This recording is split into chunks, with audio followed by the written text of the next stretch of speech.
police vehicles. So let's just listen into his remarks. Our police to provide security, which no doubt is an imperative for sustainable socio-economic development. When my administration came into office 4 years ago, our country was facing serious security challenges emanating from terrorism and other forms of organized crime, which required innovative ways to tackle. One of the glaring gaps was the lack of means of transport that hampered the effectiveness of the police. In fact, in 2013, the National Police Service had in its strength only 3,155 vehicles nationwide, most of which were in a state of disrepair. This sorry state of affairs meant that our police officers could not effectively execute their mandate of keeping this country safe and secure. To deal with this problem, I adopted the National Police Vehicle Leasing Program and acquired under the first phase 1,200 vehicles. We received an additional 1,000 vehicles under the second phase, and today we have received another 500 vehicles, which brings the total number of vehicles purchased under this scheme to 2,720. The total number of different types in use by the police in terms of vehicles will now stand at 5,875. And whereas I appreciate that this is not yet enough, significantly improved mobility today means that our officers across the country are able to respond faster to distress calls, and the result is that the public feels safer because of the enhanced police presence in every corner of our country. Today is not an end, but just a continuation, for we intend to ensure that we have enough vehicles to satisfy the security needs of our country. To better fight all forms of organized crime, including terrorism, we recognize that our police men and women required specialized equipment also. In 2013, all specialized police equipment were in a state of disrepair, which exposed our police men and women serving in difficult corners of our country to danger.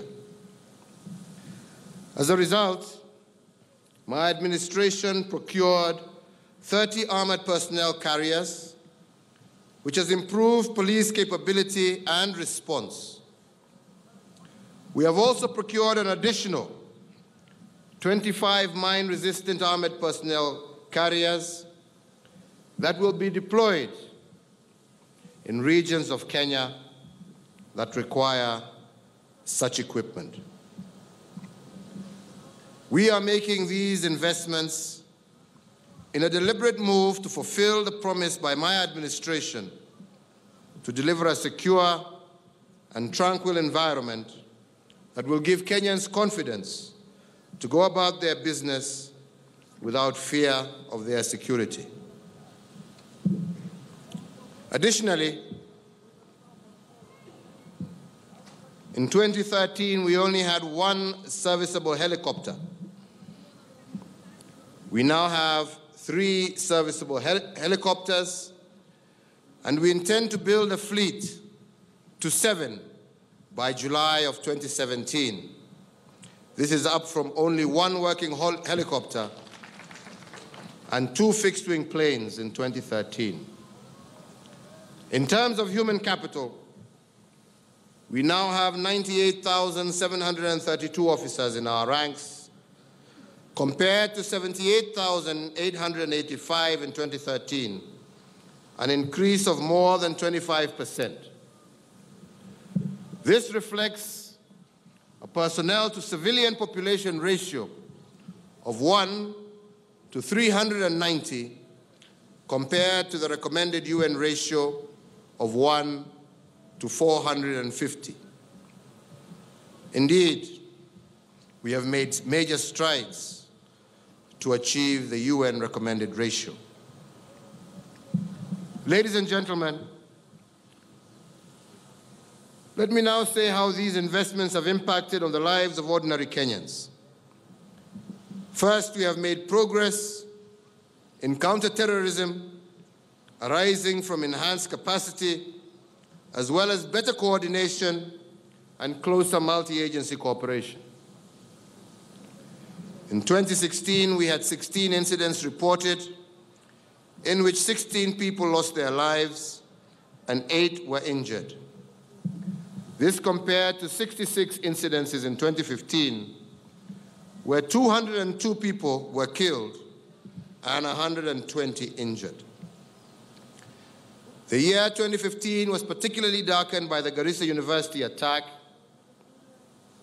In 2014, we had 45 incidences reported, in which 70 people were killed and 78 injured.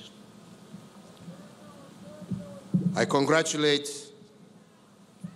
our security services for their improved efforts in combating terrorism.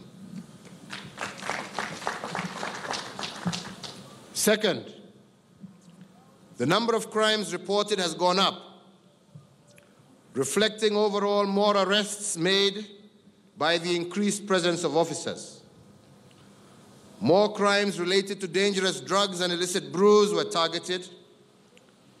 And overall, in 2013, 71,832 cases were reported, 69,372 in 2014, 72,490 in 2015,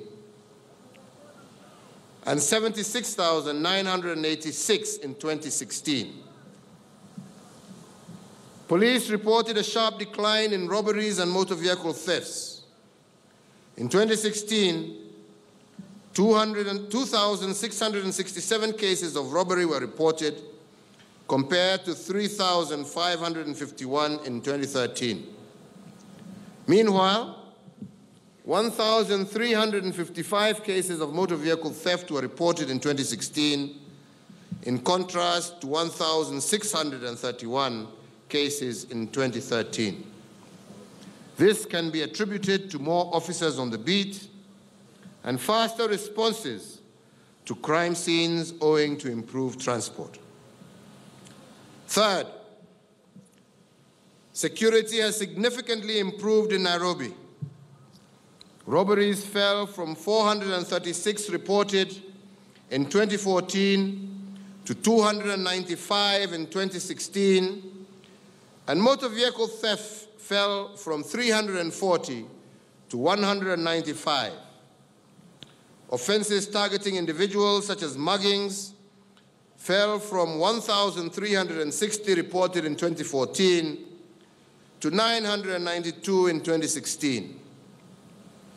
The successes in Nairobi clearly shows that my administration's investment in CCTV cameras, improved street lighting, and better forensics is bearing dividends.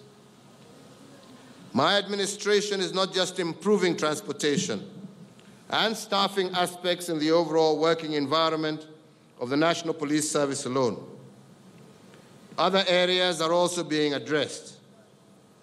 The police housing program is underway, and the first phase, which comprises of 1,500 units in Nairobi as well as other parts of the country, are being constructed. In due course, the construction of the second phase, comprising 4,800 units, will begin, and this is in line with our commitment to resolve the police housing challenge. I wish to reiterate that the tooling gaps in the police are huge and historical, but we are working hard to bridge this gap.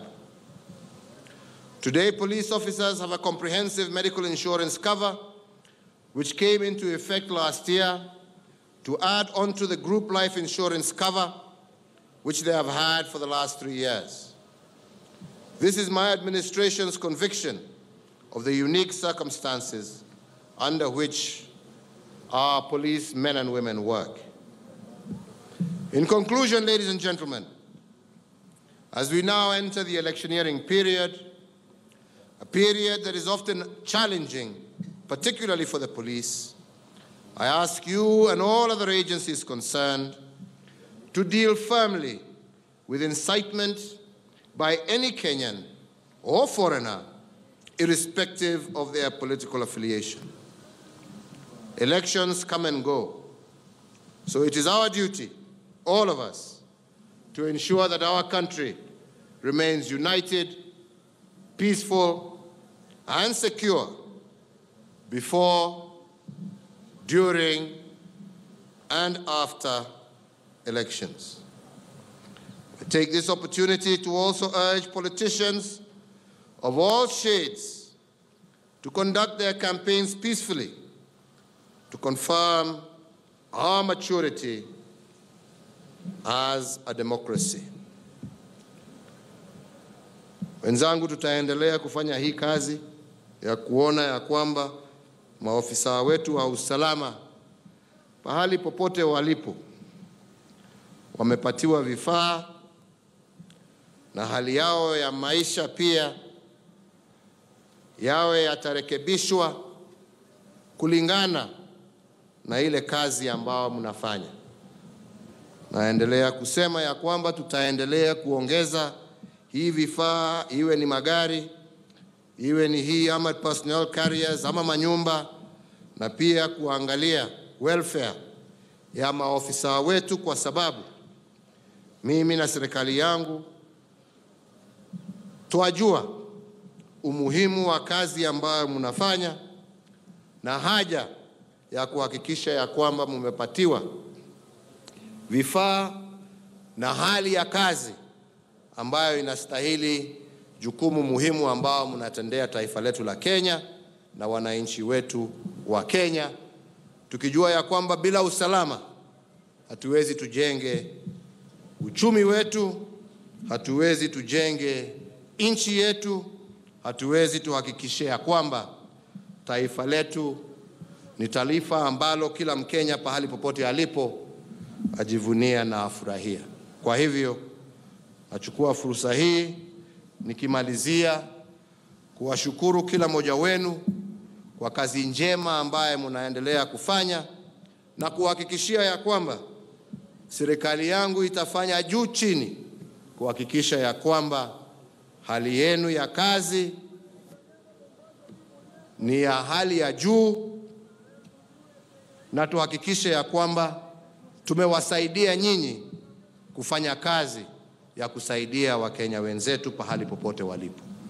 Kwa hayo machache na mengi, nasema Mungu awabariki kwa kazi yetu njema, muendelee namna hiyo. Mungu aibariki taifa letu, na Mungu awabariki nyinyi mkiendelea na kazi yenu ya kuhakikisha ya kwamba taifa letu tuko na usalama wa kutosha. Asanteni sana, twashukuru. Thank you.